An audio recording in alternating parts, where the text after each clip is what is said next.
આ એક સત્ય નામનો પ્રસાર છે. આ મૂળ જ્ઞાનનો પ્રસાર છે.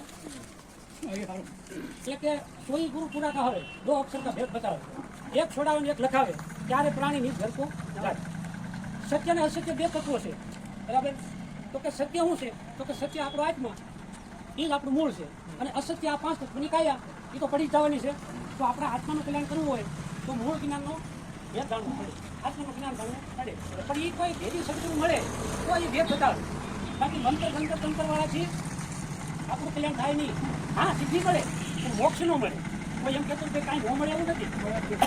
મંદિરે જવું સારું છે, પૂજા પાઠ કરવા, જપ કરવા સારા છે, જેથી આપણી શક્તિ થાય એનું જોડે કરવું છે. પણ આ મૂળ જ્ઞાન એટલે પેલું જ્ઞાન લાગે. એટલે ભક્તિ પછી આપણે ધીમે ધીમે આ મૂળ જ્ઞાન સમજવાનું છે. આમાં જે કાંઈ લખેલું છે એ તમે નિરાતે વાંચ્યો એટલે આપણને ખ્યાલ આવશે. કાંઈ બંધી શકતો નહીં. પ્રસાદ કરવા નીકળ્યા ભક્તિનો પ્રસાદ છે. ગમે કોઈને નો ગમે આપણે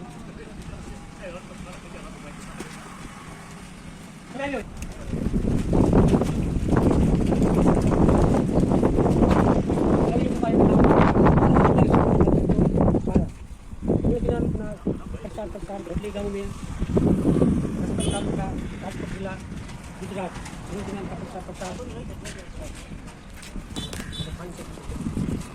हमारे मुकेश भाई हिम्मत भाई मूल ज्ञानનો પ્રસાર કરી રહ્યા છે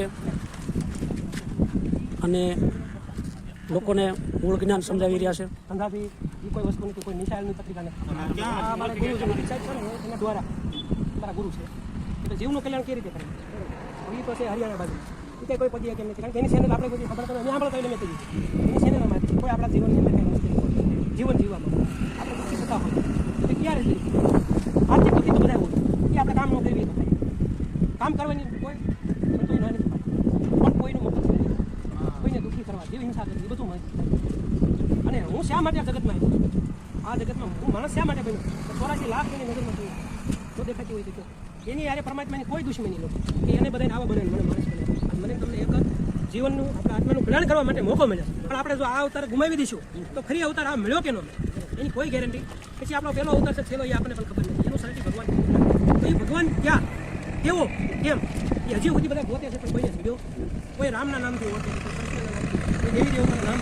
મારા ભાઈ સારો જવાબ આપવા જેને ખોટું આટલું જવાનું ખોટું કરાય નહીં. એથી જોઈએ આની અંદર આત્મા સહિત પાકું ન હોય તો કેમ એથી તમે અહીંયા બેઠા છો. આ ઘર આપણું હોય તેમ નહીં થાય. આપણે એથી આવ્યા ઘણા થકી આવ્યો આત્મા થકી આવ્યો અને આત્મા અહીંથી હોયો જાય ભાઈ પડ્યું શું રે બોડી તો એ બોડી મકાન છે આપણે એ નથી. એવું કૃષ્ણ ભગવાને ગીતામાં કીધું કે અર્જુન આપણા આત્મા છે, આપણે શરીર નથી. શરીર મેં એને તમે ધારણ કર્યું છે તો શરીર જ્યાં સુધી શેખ સુધી આપણે આપણા આત્માને ઓળખવાનું છે. તો એ ક્યાં છે? તો કે તારી પાસે છે અને તું બહાર ભગવાનને કહ્યું. બહારથી ક્યારેય જવાબ નથી આપતો. આ ભગવાન કહ્યો આ ભાઈ મારે સંબંધ હોય ને તો મને તરત બોલાવશે કેમ હિંમતભાઈ મજામાં? અજાણ્યો માણસ મારા ખુલ્યો હોય કે તમે પૂછો એટલે માર્ગ બતાવે, બાકી પથ્થરો ક્યારે માર્ગ ન બતાવે કે આ બાજુ હોય. તમે સાચું કહેવાનું ખોટું ક્યારે? પછી આપણા બાપુ જે જીવતા હોય અને આપણે 12 વાગ્યા સુધી 2 માણસ કાર્યક્રમ જવું છે તો એમ કે બાપુ અમે લાવી શકાય તો આપણે ઘરની ચિંતાનો કારણ કે જીવિત છે. પછી દેવ થઈ એનો ફોટો સામે લગાડી દઈએ પછી આપણે એમ કહેવાય બાપુ ધ્યાન રાખ. સાચું બોલવાનું ખોટું. એટલે કબીર સાહેબે કીધું કે જીવતા નરને સેવી એને મળે નુરીજન દેવ. નુરીજન અથવા નુરીજન કહેતા પોતાનું સ્વરૂપ. જેમ રામદેવજી મહારાજે હજી ભાટીએ કીધું કે હજી આ વસ્તુ છે ને સ્વયં પાસે છે એ લોકો હગા કરે તો કઈ વસ્તુ તો મીરાબાઈ એને ઉદય થઈ કે આત્માના જ્યાં સુધી તમે નહીં ઓળખો ભ્રમણા કઈ થઈ છે આર્મી ભ્રમણા થઈ બધી ગોતવા માટે ભગવાન હવે છે આપણી પાસે આપણે ભાઈ એના થકી આપણે જઈ રહ્યા છે. પછી આત્મા છે તો આપણે તીરથમાં વ્રતમાં બધું કરીએ. હવે આત્મા જ નહીં હોય તેથી આપણે શું કરશું? આ તીરથ પડી રહેવાનું નહીં ને એ ક્યારે આવ્યા હોય કે હાસું તીરથ થયું 5 તીરથ કરી લો અને આમાં આત્માને જાણી લો તો જ આપણો ઉદ્ધાર છે. કાહું ઉદ્ધાર આનો સંદેશો અમારે તમને સમજાણું છે કોઈ માટે કોઈ ઉપકાર કરતું જ નહીં. એક લેવા એક દેવા આ છે બધું ઉત્તમ. અહીંયા કિસી કા નહીં પિતા નહીં કિસી કા ઉત્તમ. એકબીજાના કર્મને આધીન હું તમે આવ્યા છે. કોઈ દીકરો સવારમાં વહેલો ઉઠી અને પૈસા આપણી પાસેથી લઈ જાય છે અને કોઈ દીકરો રોજ પૈસા દે છે. એક લેવા દેવા માટે ભેગા થયા છે. કોઈ માટે કોઈ ઉપકાર કરતા નથી. આજ આપણે દીકરા કાઢી દીકરા છે પણ જીવનું કલ્યાણ કરવું એ સ્વયં પોતાના હાથમાં છે.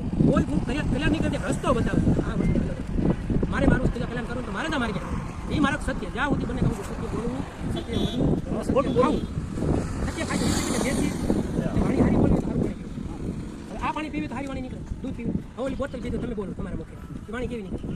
રોજ અથડીએ ખાતી પત્નીને દીકરા પછી આપણે સારું ભોજન ખાધું હોય માંસ ખાધું હોય જુદી વાણી નથી. જેસા ખાવો અન્ન એસા હોય મન, જેસા પીવો પાણી વૈસે હોય વાણી. આ મારા ગુરુનો બાકી તમને જેવું લાગે એવું બાકી હા વાત છે. સાહેબ અંગી સતનામ.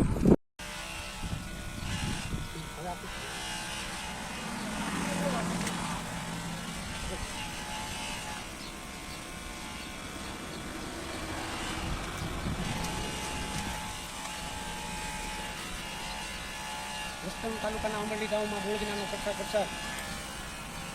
100% ડંકા મૂળ જ્ઞાનનો પ્રસાર હિંમતભાઈ ભીનુભાઈ મૂળ જ્ઞાનનો પ્રસાર કરી રહ્યા છે.